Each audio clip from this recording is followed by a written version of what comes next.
Senli keçən günlərimin qədrini bilmədim, bilmədim. Düşdü gözümdən bu həyat yaş kimi, silmədim, silmədim. Senli keçən günlərimin qədrini bilmədim, bilmədim. Düşdü gözümdən bu həyat yaş kimi, silmədim, silmədim.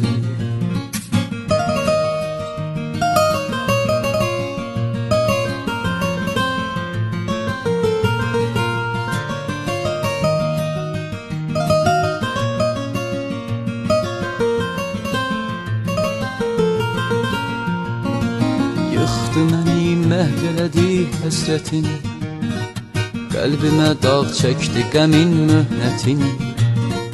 Mən düşünürdüm dözərəm bir təhər, ayrılığın gəldi mənə çox çətin.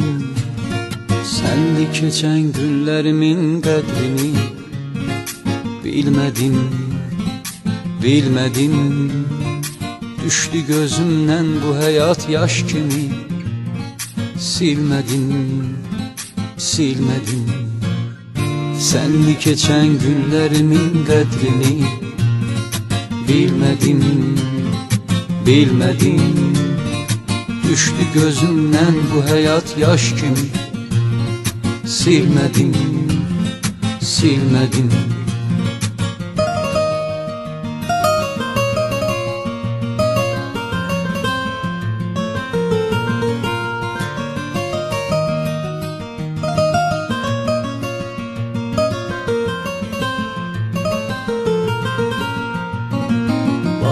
Yuxumda itir axtar məni, gəl bu bəladan daha qurtar məni.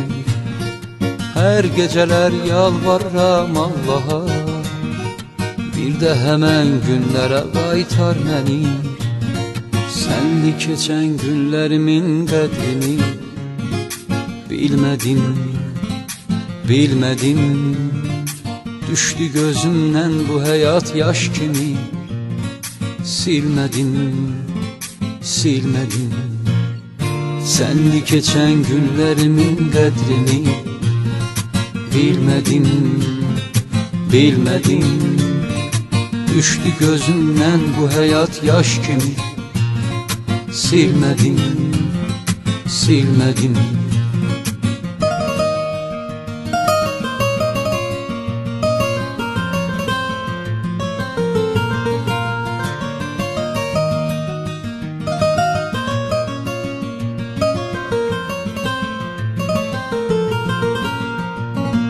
Göz nə qədər ağlamağın gizliyə, gəl bir ümid ver ki ona gözliyə. Mən fələyə neyləmiş eydim görəm, eylədi məhkum mən sənsizliyə. Senli keçən günlərimin qədrini bilmədim, bilmədim. Düşdü gözümdən bu həyat yaş kimi, silmədim, silmədim. Senli keçən günlərimin qədrini bilmədim, bilmədim. Düşdü gözümdən bu həyat yaş kimi, silmədim, silmədim. Senli keçən günlərimin qədrini bilmədim, bilmədim. Düşdü gözümdən bu həyat yaş kimi, silmədim, silmədim. Senli keçən günlərimin qədrini bilmədim, bilmədim. Düşdü gözümdən bu həyat yaş kimi, silmədim.